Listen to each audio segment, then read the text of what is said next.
Fair enough. So welcome everyone. Joining us today are our faculty from the Sports Arts and Entertainment Department at Point Park. Paige Beal is with us, Ed Traversari is with us, Kendra Ross is with us, Teresa Gregory just popped on, she is with us as well. So as part of our program at Point Park, you know, we strive to create experiential opportunities for our students, and we found that this is one way for us to connect over the summer, and we're particularly proud to bring in so many great speakers that are experts in their areas of either sports, arts, or entertainment. So for everyone who's on the call, I know we've got some folks from the Golden State Warriors, and we've got some people from Ohio State and the NCAA, the Pirates, the Pens, all across the country. Welcome, and we're going to enjoy 45 minutes or so, some great conversation about sports. One of the things that we talked about internally was oftentimes, and we found it already in our first two sessions, the crossover between sports, arts, and entertainment, and particularly so far between sports and music. Next week, Teresa Gregory is going to host a terrific session on performing arts, and we'll talk about that a little bit later. But no doubt all of this is about entertainment, and that's why we're here today. So before I jump in and let our panelists introduce themselves, I want to introduce you guys to Juwan Willis. Juwan is a student athlete at Point Park, and he's going to help me co-moderate. And Juwan, just give us a couple housekeeping notes here before we get started. All right. So first off, all the participants, you guys are all muted except all the cool people that you can hear talking up here. So you can ask questions right through the chat bar. So there should be like a little more tab on your screen, and you hit that and you can hit chat, and then you can ask questions to anyone on the panel. And then whenever we have a second, I'll read them off. And the last thing is that the meeting is going to be recorded for SAEM Next, and then you can find it on our SAEM YouTube channel. Great. Thanks, Juwan. And yep. For any of those of you that want to post questions for our panelists, we're going to leave about 15 minutes at the end. So just post your question under the chat, and Juwan will be tracking that during the session, and then we'll get back to him a little bit before 12 to see any questions that we want to answer from the panel. So let's dive right in.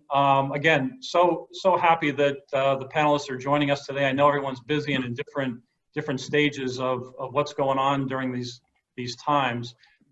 If you could, we'll go person by person. Just introduce yourselves and maybe just tell us briefly kind of your pathway to where you got to today. So James, why don't we start with you? Sure. Good morning, everyone. Thanks for joining. I hope everyone's safe and well. My name is James Santilli. I'm the Senior Vice President of Marketing for the Pittsburgh Penguins. I've been with the Penguins for 24 years now.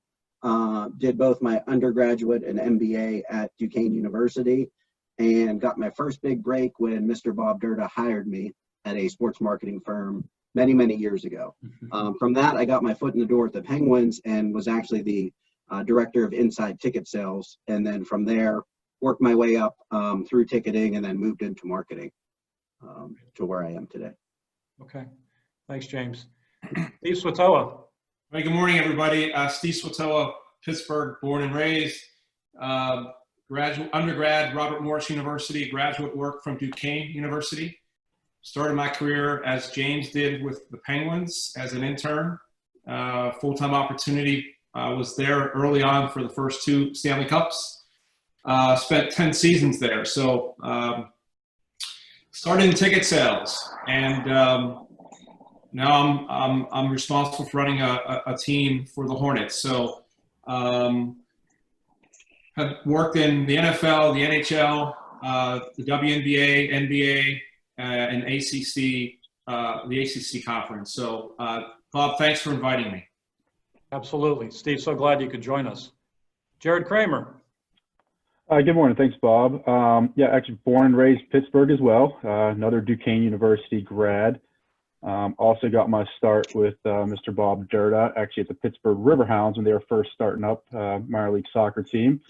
Eventually moved my way over to the Pittsburgh Pirates and worked with Patty for about 9 years. And then I actually did some work with the marketing agency at TMR Marketing in the World Cup and Olympics. And then went back to Duquesne University to actually be their director of ticket sales and services before joining the NCAA as associate director of ticketing in the championships group. And Jared, you just have to tell us a couple of those cool places that you went to for the World Cup. I got to go to Vancouver for the Olympics and London for the Olympics, and then Cape Town, South Africa, and Brazil for the World Cup. Very cool. Jared has wonderful stories to tell about each of those locations. And Patty, go ahead. Oh, good morning, everyone. I'm Patty Salerno, and I'm the Senior Vice President of Community Affairs and Pirates Charities over at the Pirates. Currently furloughed, which is a whole other story. But I've been with the ball club for almost 30 years, not consecutively. I had a break where I worked for a PR firm called Burson Marsteller. I did that for a few years, but I started with the Pirates a long, long time ago as an intern. I went to Butler County Community College, finished up at Slippery Rock. I was an intern at Slippery Rock and got an internship with the Pirates and stayed where I met Bob. Bob and I worked together for a long time as well. And I started in, I think it was media relations, did promotions, eventually into community relations, communications, and now running the foundation since 2007. It's a pleasure to be here. Thanks, Bob, for inviting me. Oh, so glad you could join us, Patty. So James, why don't we just jump right in, and maybe you can kind of give us a lay of the land in terms of the NHL and what's going on currently with the Penguins. Sure. Our players are back on the ice now in what NHL is calling phase 2, and that is optional skate. So we're in week 2 of that. They just announced that phase 3 will be training camp. That's going to start on July 10th. And then there's no start date yet for the play-in round. We're thinking somewhere around the beginning of August, hopefully as early as August 1st. This year, it'll be a little different. 24 teams are coming back. There'll be a play-in round to get from 24 to 16. And then once we get to 16, it'll be the traditional Stanley Cup playoffs. That'll probably take us through August, September, and maybe a little bit of October. So that's going to probably push next season to a December or January start. So that's where we are today. Fingers crossed that everything stays on that path. Okay. And I know, James, you have a call at noon today that you need to jump off on to maybe find out even more information. So we appreciate you taking the time today. Yeah, the NHL's been very communicative. Every Wednesday we have a CMO call, and Gary Bettman's on there, and they're keeping us updated. So it's been a good process so far. Great. Okay. Jared, you with the NCAA, you know, a number of us had plans on going to the first and second rounds in March, and some of us had plans for the Final Four, and of course all that ended quickly. What's the status now of the NCAA and where things are?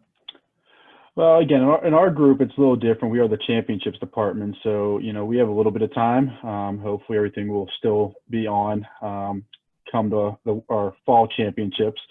You know, a lot of schools are starting to come back a little bit for practice in the summer. June 1st, they allowed students to start returning, obviously following guidelines. So, you know, a little bit different than some of the professional teams where, you know, we have over 1,000 institutions. You talk about D1, 2, and 3, and all over the United States. So a little bit more, you don't have a hub city or can do that. So it's a little bit different. We'll see sort of once we get closer to actually when games should be starting with, you know, football and some of our other championships that start in the fall. And if, you know, if fans are there or if they'll be able to play, there's obviously some different sports that are contact sports versus non-contact. So a little bit different on each of those and how they'll, so we have a lot more moving pieces than some of the professional teams. Jared, just curious in terms of working in and out of the office, has any of that begun yet at your offices? Yeah, well, so starting around March 13th, everybody was working from home. And then we actually just started a phased approach back into the office this past Monday. All volunteer right now, trying to keep it under a certain number of individuals, I think under 100. We have about 500 that are in our office at one time. So trying to follow state and local guidelines with that. And, you know, it's about a three-phase approach, but that'll probably happen over the next couple months. As they continue to watch the numbers of COVID and see if there's still a decline or an increase, and that could change. So, but right now we have started our first phase, and it's going to go probably a few weeks, if not about a month, till we start phase 2, which will gradually add more people. And Steve Swetoha, what's your situation in North Carolina? In particular, Steve is the president of the Greensboro Swarm, so you've got responsibility not just of a department, but an entire organization. So where are things right now with you? So as everyone knows, we are not one of the 22 teams heading to Orlando for the NBA season, which will start back July 30th. You probably all have read in Disney World.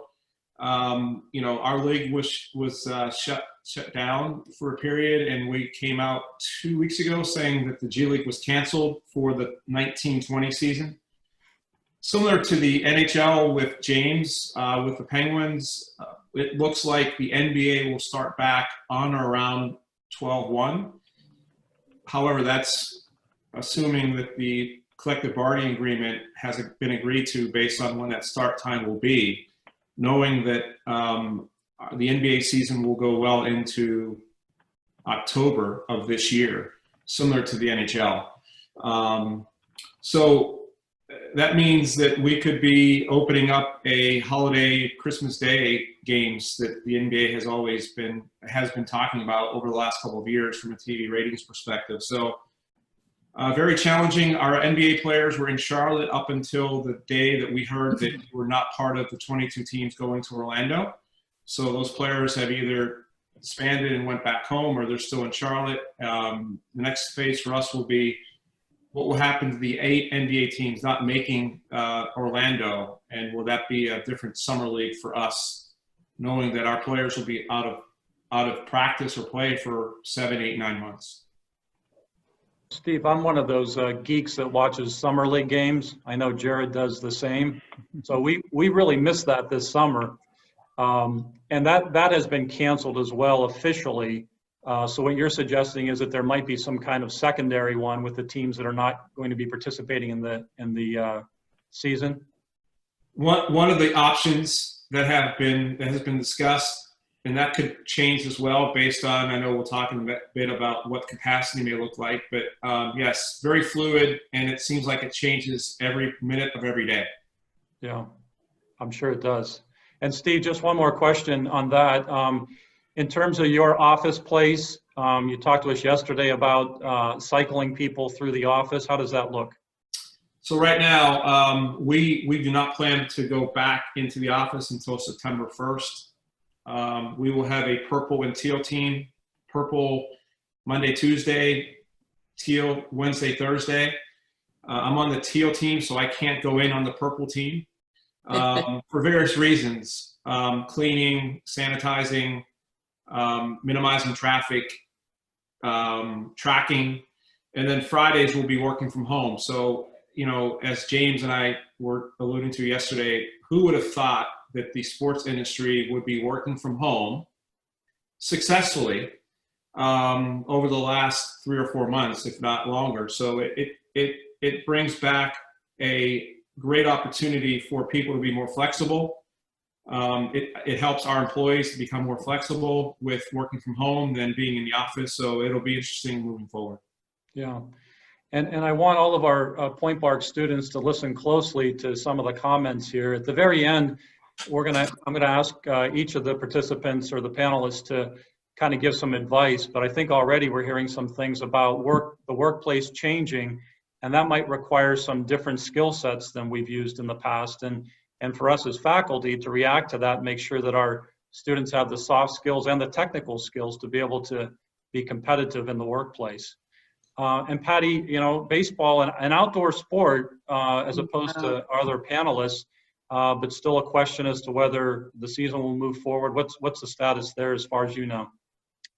I'll tell you what, I wish I did know. I think there are a lot of people that wish they did know. I mean, unfortunately, the owners, commissioner, players don't seem to be on the same page. I listened to our general manager yesterday on a sports talk show saying he's hopeful, and I share that hope. I mean, I've spent a lot of time in baseball, and we do things like this. You know, the news is bad, and then you think that's the end, and then all of a sudden something will happen. So I'm going to be hopeful that they can work out some sort of agreement so that we can get back on the field. I don't know what the length of the season is going to look like, but I just think it's so important for baseball as an industry, for baseball as a sport. I just think it's so important for us to get back on the field, however we do that. So, you know, I think we watch and wait, but the clock is definitely ticking. We need to do something in the very near future. Yeah, and Patty, if you could also just sort of explain, you had mentioned that you had been furloughed. If you can just sort of explain what the staffing looks like, maybe generally speaking for Major League Baseball. Are some organizations still functioning with people employed, or how is that working? Yeah, I mean, I think the thing of it is every team is different. Every market's different. So there are teams where they're keeping their staff. I read, like, for instance, the Astros yesterday, I read that they're going to keep everybody through the end of October. You know, I know teams that furloughed people before we did. I know teams that there's an end of June cutoff. So I think what happened was, I know particularly in our situation, when we found out that if we do play, we're not going to play in front of fans. That's a huge hit for a baseball team, because that's where you make your money. You make your money off of ticket sales. And the other sports, I'll defer to, you know, James and to Steve about this, but they were in their seasons. So a lot of their ticket revenue was already in. With us, we were just in spring training. And then all of a sudden everything shut down. So without ticket sales, it's very difficult to keep an entire staff. It's very difficult to do that. Personally, a lot of the work I do is on the charitable side, and I'm out there raising money to support our charities. It's hard to raise money whenever you don't have people coming into the ballpark. So our company made the decision that as of June 1st, we were going to start furloughing people. Hopefully, you know, once we start playing again, people will start to get called back. Yeah. You know, however, if we don't play, I don't really know what that's going to mean for a lot of front office staffs. And Bob, let me jump in what Patty said. We don't have anyone here on the NFL side, but James can probably share this. Same with Jared. Our leagues, NBA, NHL, ML, you know, all of our baseball, all those leagues, 30 to 40% of our overall revenue comes from ticketing and merchandise and parking and what have you, corporate partnership revenue. Right. The NFL could play the entire season with zero fans and make money because of the humongous contracts that the TV broadcasts are giving these NFL teams. So all the other sports, in my opinion, we rely on between 30, 40, 50, 60% of our revenue comes from ticketing and other components of the revenue streams. Where the NFL, they don't have to have one person in that building, and they're probably getting a check from broadcast for $120, $130 million, $140 million a year, when their salary cap's 115 or whatever that number is. Yeah. And just to jump in right there, I think the NHL has the smallest of the TV contracts among the major four sports. So I know we'll talk about this later, but even a social distance arena, like, that may not work for the NHL. We need the ticket revenue. That's our main source of income. Well, James, since you mentioned it, let's dive into that a little bit. So what are some of the plans? You know, I know a number of our students have read surveys that say there's apprehension among fans about returning. And I guess it depends upon which survey you read, but I've read as high as 25% of fans just are reluctant to come back. So what kinds of things are maybe you guys in the NHL thinking about that will help sort of make fans feel comfortable about returning to the arena? Sure. Yeah, and I think those feelings will change over time, and I think they already have. We did a survey. We did a 6-week survey where every week we sent it to 2,000 different individual ticket buyers, and the sentiment has kind of changed as time wears on. I know people miss sports. They're missing live sports. They're missing watching live sports more than ever. I believe right away, you're going to see ratings go up for every sport. And it may take a little while to fill the buildings once we're able to fill the buildings. But we're working with our partners, ASM Global, who manages the building, Aramark, who does the food and concessions, as well as Ticketmaster, Yinscam, our app. And we're looking to make it safer, more frictionless, more touchless from the time you leave your car. So that's everything. That's queuing to get in, that's scanning your tickets, that's programs, giveaways, what's game entertainment look like, more ordering concessions through the app, pick up, paying with your app, restrooms, and then lastly, leaving the arena after. And we're working through all those. Luckily, we have great partners. You know, ASM manages thousands of buildings. So they're coming up with their venue shield guidance, which I think is 92 pages. Aramark's doing the same thing. We meet at least 3 times a week, and then very soon we'll be putting this all together. For us, you know, fortunately, I guess, early December is the next time that the Penguins will play, more than likely in Pittsburgh in front of fans. So we have a little bit of time to figure this out. Yeah. And Steve Swetoha, is that similar with your building? Those kinds of plans are in place? Yeah, very similar. It changes, as James knows, it changes daily. We're going from 0 fans to what the building will look like at 25%, 50%, 75%. You know, the 6 feet distancing could change in 3 months. We're similar. You know, the NBA, G League will be going back in December, so that gives us what, July, August, September, October. So we're still 5 or 6 months out. Mm-hmm. So pretty similar with all of our building vendors and cashless and contactless and everything that James has mentioned. Yeah. Okay. Jared, can we lean on you and some of the buildings that you're working with? Yeah, I mean, so we're a little different, obviously, than, you know, James and Steve and Patty having their own venue. You know, our championships are spread out through the country and in different sites. If, you know, and you're talking about preliminary rounds all the way to the championship. So, you know, we're really going to have to rely heavily on the venues themselves. Again, we're hoping to be a little bit maybe after where they've had some events already. But as, you know, Steve and James have mentioned is, you know, our volleyball championships in December out in Omaha, Nebraska, and, you know, not sure if they'll have an event before. You know, we're hoping maybe it'll be a concert or something that they'll be able to go through things, but we're really going to have to rely heavily on the venues and their partners and the concessions. And, you know, we don't have the ability to, you know, tie into an app like James does. And so we're really going to have to, you know, work with each of them individually, which is going to add a little bit more, you know, trying to go more digital with the contactless, with tickets and, you know, parking, how can we help our concessions? Again, depends on how many fans are in the venue too. We're going to have to rely on the state and local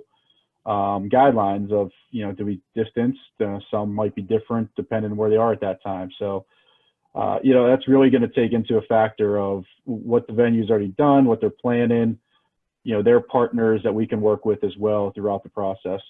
Okay, thanks. And Patty, how about baseball being outdoors? I don't know if that gives you more flexibility or not when you consider the venue.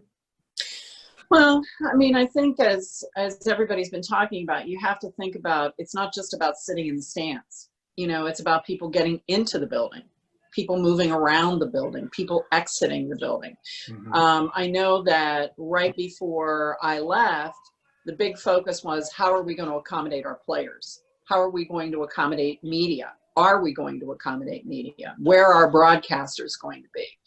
I know right now that there are some significant restrictions just with access to the office.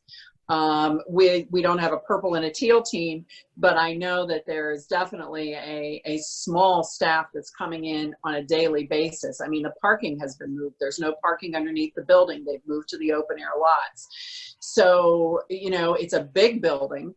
And so that's good because you have a lot of space and you have a lot of outdoor access, but there are very small spaces within there. For instance, the clubhouse is small, relatively speaking. So to accommodate social distancing, how do you spread all the players out? you know, how do you spread them out? They can't all be in one clubhouse. So what other spaces do you use? So I know that that's something everybody is working on, and the league sent out, the last time I heard, it was a 67-page memo that were the guidelines for what teams are supposed to do. Challenging times for everybody, no doubt. Juwan, do you have a question that we might get from the chat? Yeah, we had two good ones that I wanted to go. So the first one was from Anne, and she says, will these shifts in season starts and end dates result in some sort of permanent change, or is the ultimate goal to return to normal seasons? And I remember somebody said earlier, I forget who it was, that maybe for instance, the NBA could take a step back and see that maybe like a Christmas Day season start date is beneficial to them. And so I just want to know how they feel about maybe changing their season. Steve, do you want to grab that one first? Yeah, sure. Thank you for the question. Yes, I think as a league, we've talked about this for the last couple of years, and as some of us have mentioned on the call, TV ratings are really important. So Christmas Day for us, this might be a permanent change, but again, collective bargaining has to agree to that. You know, we fight NFL and college football in September, October, November, and part of December, right? So ideally, that would be a great opportunity, in my opinion, to start Christmas Day. That means our season may be extended a month. But we really, even though we're the NBA and we're the NBA G League, we really struggle with college football in September, October, November. And so this could be a way to alleviate some of that competition. But again, it has allowed us, and the Penguins will probably tell you, and the Pirates will probably tell you, and NCAAs will probably tell you, we are all looking at different ways to how we are going to conduct business from the time, as Patty said, from the time you get out of your car until the time you get back into your car. And every aspect of our business will be looked upon differently. And we may look back and say, why would we never have considered this before? Yeah. Right? You know, as James said yesterday in the call, or someone, we've had Zoom in place, and my team's in place for the last couple of years. We've never used it. Now we're being forced to use, and we're using it. So there is no question that every aspect, from digital to broadcast to media to how we handle our players, all of that now is being looked upon as, number one, the most important thing is safety. That's the number one issue for us, is our safety for our fans, our players, our staff. That's the most important thing moving forward. Yeah. So yeah, I agree with everything Steve just said. You know, NHL's in a similar situation. You know, in the fall, we definitely stay away from Sundays. We never schedule a Sunday game during the NFL season. And similar to the NBA with Christmas, the NHL has kind of owned New Year's for the past 12 years, starting with the Winter Classic. So that could be a model moving forward. You know, everything's still up in the air.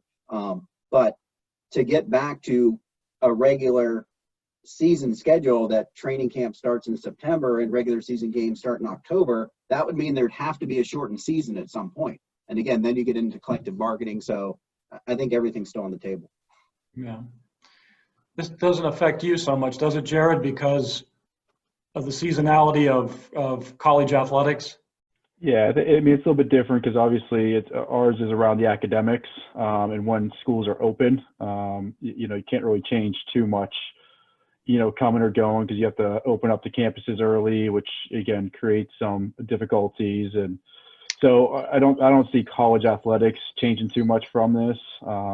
You know, there could be a little bit of a shift this year potentially, but it might only, you know, delay, or, you know, might have to do a few different things. But I don't see, again, much change in overall, where, you know, Steve and James mentioned there might be that potential with the NHL and NBA.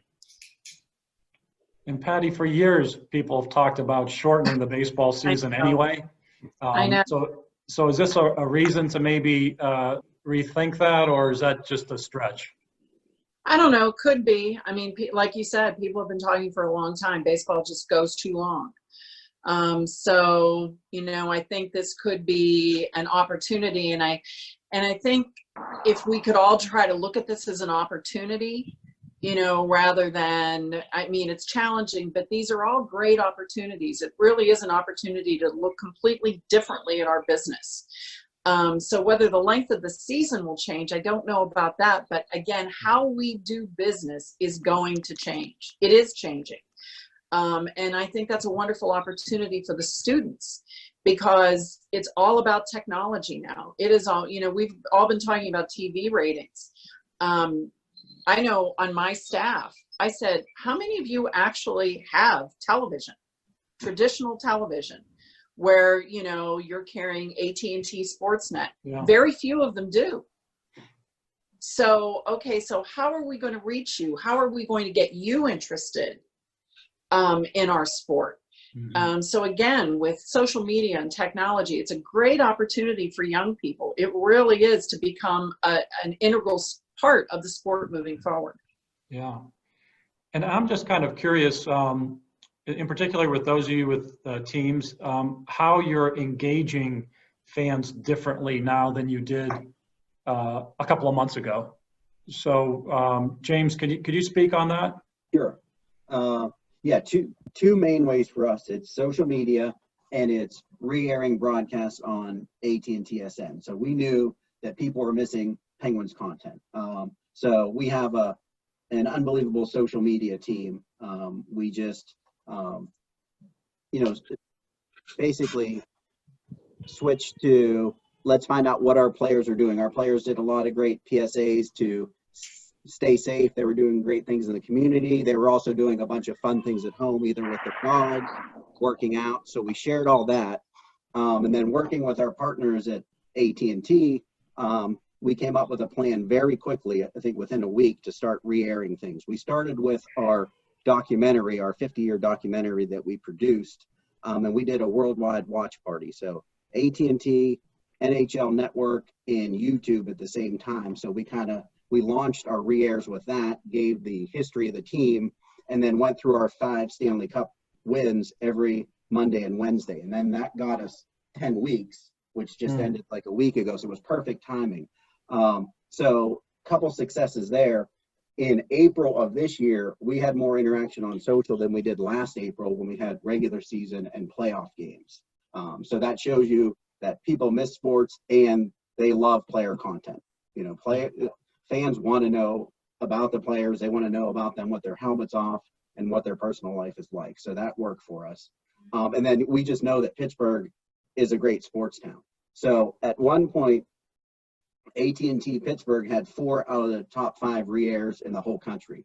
3 Penguin games and the 1960 Pirate game with the Maz home run. So, and those ratings were better than some NHL teams' regular season games. Wow. So, that's amazing.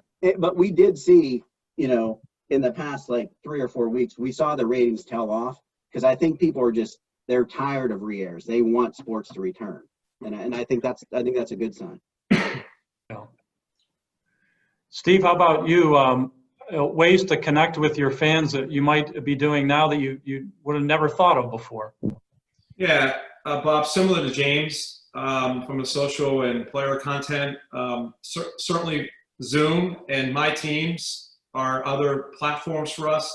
And, you know, probably something to Patty's end from a CSR perspective, you know, we've been locked down for the last couple of months. We're now starting to figure out ways in which we can get more involved from a community perspective, whether it be sending our mascot out or delivering food in person now since we're in phase 2.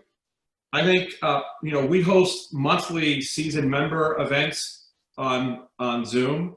You know, from a Hornets perspective, Del Curry and Muggsy Bogues and, you know, some of you guys may have heard of the guy by the name of Michael Jordan, who had The Last Dance. So, you know, we had a recap with all of our season members with Curtis Polk, who is one of our chairmen, and he was on for an hour and a half talking through how that was made. So a lot of Zoom chats, which we never did before. Instead of doing in-person meetings, it's now Zoom chats. You know, we have 90 days that we're looking at. We have a lot of make goods that we have to figure out with all of our partners from both the Hornets and the Swarm that we have to figure out how to make good on. So there's a lot of digital aspects that we're trying to come back to from that content. So I think every team and organization is different. I think it's really important to stay involved. Like, we just mailed out a bunch of Chick-fil-A coupons to our season members. Just, hey, want to stay engaged, the handwritten notes to all of our members. So it's just small ways to keep these guys engaged with our process. And you think, Steve, these kinds of things will continue because they're terrific ideas to do it at any time, really. Right. Yeah. And Patty, yesterday you mentioned something about a pregame ceremony that typically would last for 2 minutes, and you guys creatively found a way to make that much more meaningful. Can you talk about that? Yeah, we did a teacher appreciation program, and there were 200 and some applicants, and we selected 18 teachers that we were going to recognize, and the plan was they would come to the ballpark and they would be recognized on the field. And as I said yesterday, you know, when you do that, it's, hi, how are you? My name is, congratulations. Here, stand here for the picture. Okay, thanks, we'll see you.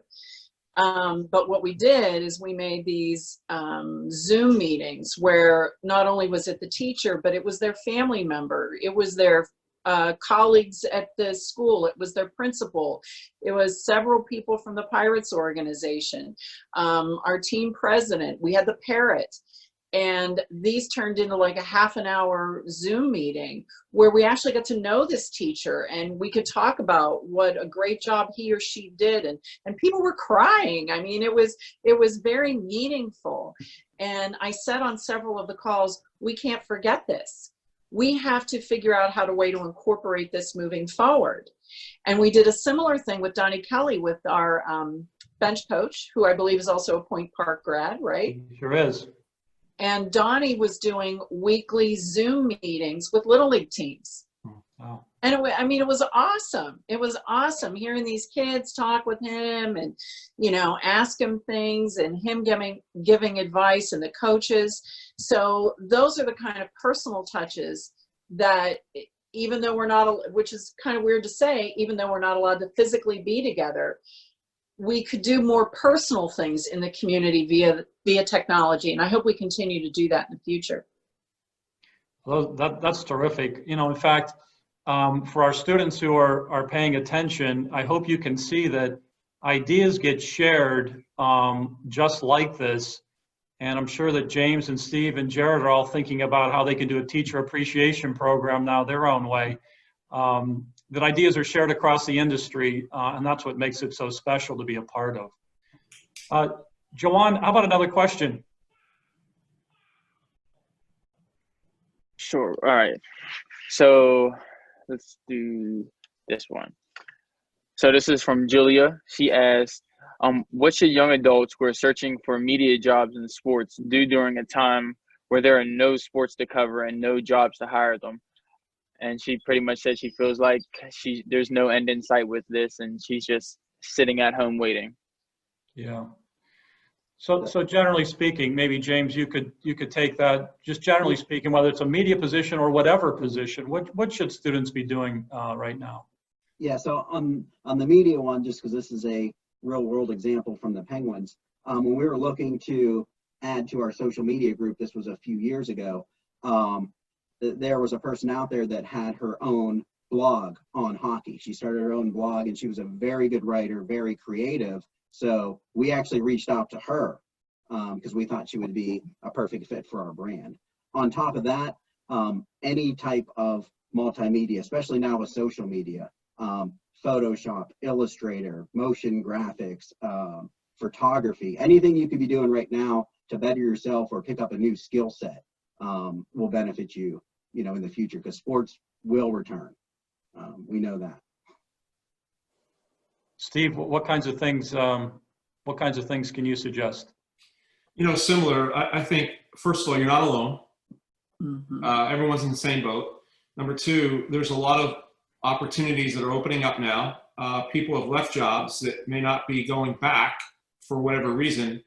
I think there's a lot of volunteer opportunities that you can get engaged and give your time and create your portfolio and be ready to go when the Pirates or Penguins or Steelers or the Hornets or the Swarm call you. But, you know, continue to get your name out there and continue to work with your professors that can help you get to the next level. And Pat, before I switch over to you, so is everybody okay with students reaching out right now? Is now a good time to do that? And Patty, I'll just kick it over to you. Well, yeah, I got a lot of time right now. So yeah, so I mean, it is great. As Steve and James said, stay as connected as you can. But yeah, we are all in the same boat. We are all waiting. We're waiting for something to happen. And I was talking with some lady from Bradmore Pine Baseball Association, and she said her daughter said, there's no one to ask the question to. There's no office of the virus, you know, that you can call and you can say, okay, so what do we do next? So we're all kind of waiting and we're trying to figure it out. But as Steve said, don't be afraid to do something different while you're waiting, to try to learn something new or maybe go in a little bit of a different direction. Way back when I actually lost my job with the Pirates back in 1994, before a lot of people were born on this call, I didn't know what I was going to do. I ended up working for a PR firm. And that PR firm, the years I spent there enabled me to actually get back into sports at a much higher level because I improved my skill set. So it's just, don't be afraid to go do something different or try something different. I mean, that's what I'm doing personally, you know, until we decide what's going to happen. I'm trying to learn new things. I'm trying to do something different. And I think it will just make me a better professional. Yeah. Jared, how about, you know, you're dealing with athletic departments, so you've got a taste of university world. And I know Paul Hightower from Duquesne University is on this call as well, but what kinds of things would you suggest? Yeah, I mean, again, to reiterate everybody said, it's just, you know, keep expanding what you can do. And then also, you know, join as many, you know, there's a lot more, I'd say, these virtual conferences now, virtual meetings. There's almost too many sometimes to try to join them all, feels like.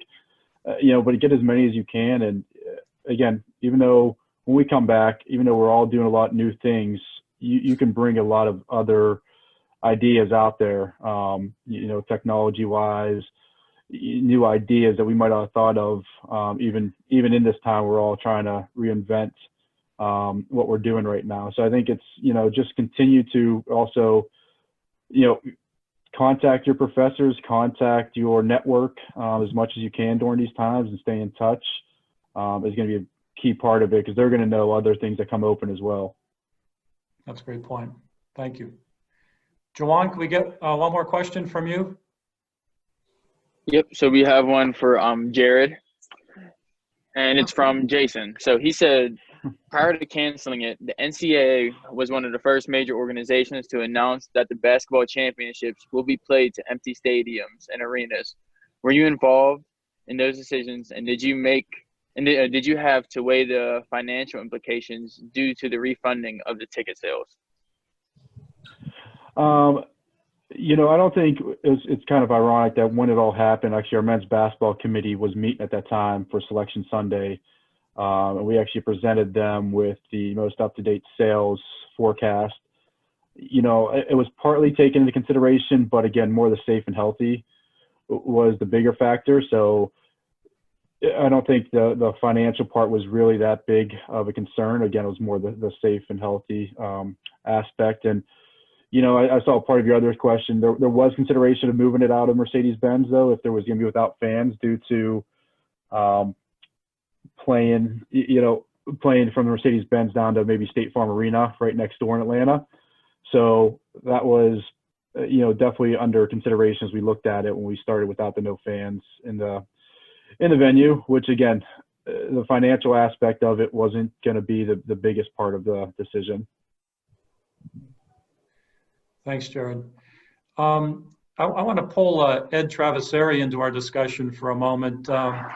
Ed ran a session on music 2 weeks ago. And Ed, I recall some of the panelists saying that in terms of music, they were waiting on sports to make decisions before they were moving forward with the concert world. And I'm paraphrasing that a little bit, but can you talk about that for a minute? Yeah, I can. And everybody's been great on this call, by the way, so we appreciate you doing it. But it's very similar. I think when we first did this, what we heard from some of our entertainment specialists were that, and we were talking to big managers and production people that did big tours like the Warped Tour, et cetera. And everybody's been watching the sports world. I'm sure, you know, everybody on this call knows that on the panel, but a lot of the students may not, that, you know, we've been, entertainment's looking at what the sports industry is doing in terms of how to run their venues and how to social distance and things of that sort. So I find that very interesting in the similarity. And also I thought it was interesting where in our music business, you know, I spent a lot of time being a promoter, and that's how we made our money. You know, the concerts don't have the TV rights, et cetera, et cetera. So it's a very tough situation because, I mean, you know, a lot of stadium shows and just concerts in general have been postponed until 2021 because we just can't bring that many people together. And it's very unfortunate because in entertainment, you rely just on the door sales. And thirdly, I would say very similar again to what I've been hearing today is the advice we were hearing for our students was in entertainment the same way. You see all the different Facebook Lives and all the streaming. These are things that we all talked about, maybe, you know, not so much with Facebook, but I remember in my many years, we were talking about streaming shows in our own way, and we thought, oh, we want them to see it live. And, you know, now a whole new thing has come on. So I think we're hoping that our students have new opportunities that will continue because we were forced to do that. So it's probably very similar in the industry. Yeah. Hey, Thanks, Ed. hey, Bob, can I add to that comment real quick? Sure. Try to keep politics out of this. Uh-oh. Pay attention to this weekend when there is the president is going to Tulsa, Oklahoma. I worked in Tulsa. I was the president and general manager for the Tulsa Shock of the WNBA team for 6 years there. They're going to pack 19,000 people into that facility Saturday afternoon or Saturday night. Let's see. I think that's going to be a tipping point in some markets, some parts of the country, like Jared mentioned, about CDC and state laws and local laws and mask or no mask. This is going to be very interesting to see what happens because concerts go into, you know, that the BOK Center has not hosted a concert for the last 3 or 4 months, and they've canceled all their shows through, I think, July or August or September. So I think this is going to be a very interesting concept coming out of here. You know, everyone says it's a 2-week lag, so to speak. Indoor facility, 19,000 people. It's a rally, no different than a concert. They'll have a stage. So it'll be, I think, come mid-July, we're going to see if that has any repercussions on the concert venues or the concerts of the world, that industry. Are they going to look at that differently? Because I think there's going to be, you know, we're going to host the RNC convention in August. That has been shifted from Charlotte. That is now going to Jacksonville because we are, as Jared mentioned, we are under phase 2, which is no more than 25 people can convene. So, you know, politics, it'll be very interesting to see what happens this weekend. And so that's a case of where it's not sports or music, but another entity that's going to maybe drive decisions that all of us will face. So James, I'm sorry, go ahead. So James, I was just curious. So are you guys looking at that like Steve is and others to say what are the ramifications, and can we speed things up if things are favorable coming out of that? Yeah, well, we're definitely looking at that, but like I said earlier, we have till December, so we're just sitting back, preparing, making sure we're as safe as we can be. But yeah, we're watching everything that's going on. Yeah. And Jared, with you, what is your next event that you need to be concerned about? Again, our championships will start at the end of November. We have some College Cup soccer and some others, volleyball in December, and then our FCS championship, which is in Frisco, Texas, in early January. So again, as I mentioned, we have a little bit of time. Again, we're on a championship side, so we have a little bit of time to wait and see what some of the conferences do and leagues do, to really have a good idea of what we have to do and need to do. But, and echoing Ed a little bit is, we're kind of on the promotion side too, as in the championship department, because, we come into build-ins one-offs. We're not there except for a few of our championships yearly. So, it's, again, as I mentioned before too, we're also dependent on the local and city guidelines and the arenas, and, but then as James mentioned, they don't really have anything until December. Now, again, they could get a concert or something else that comes into PPG, but, we're really going to have to wait and see, and this will be a big indicator this week and what happens. Yeah. Steve, thanks for bringing that up. That's completely topical right now. Patty, a question for you in terms of events at PNC Park that are non-baseball related. Are those able to continue on? In other words, maybe not, obviously not the big concerts, but are there events being held there, meetings and outside events being held at the ballpark? Not that I'm aware of as yet. I'm sure that Ann Regan and her group are working on what are the guidelines going to be about space rental, but no, I don't think, I don't know, James, if they're doing anything at the arena yet. I don't think so. Not yet. Juwan, any last questions that you have on the list? Yeah, we have a good one from Shelby, and it's for anyone to answer. And she asked, she said the sports world has never been shy to overlapping with the digital world in all capacities. Since the majority of the sports world will now have to go digital for many aspects of the day-to-day operations, are there any additional trainings or measures that are being taken in order to adapt to this new life? Go ahead. Anyone want to tackle that one? Steve, what are your thoughts on that? Well, I think from a digital platform, right now, people can watch our games on Fox Sports Southeast. All 82 games are televised. There's certainly digital platforms to that. I think right now we're all in that stage of what else out there can help us get our message or our content to our fans. So I think that that's going to be very interesting to see. There might be some more behind the scenes content.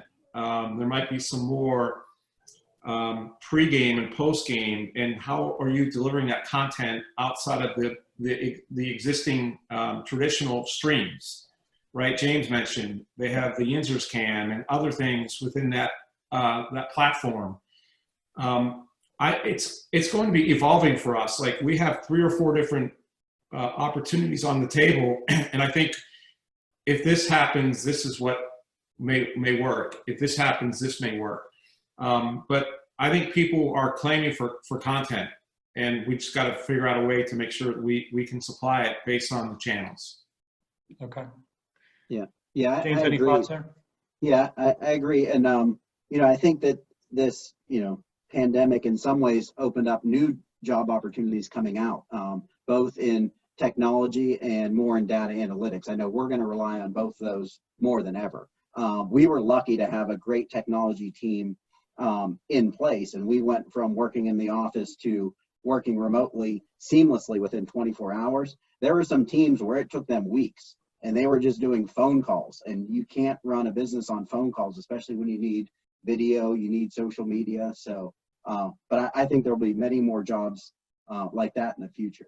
And I need to jump off, which I regret, because this is great. So thanks everyone. Good luck to everyone. Just, yeah, my closing comments would just be for all the students on the call, your first job in sports or your first job in your career is not going to be your dream job. So just get your foot in the door wherever you can, work very hard, but make your intentions known. When I was doing inside sales, managing inside sales, we had someone who volunteered for the NHL draft because he wanted to be a game producer. So he volunteered as a driver to drive athletes from the airport.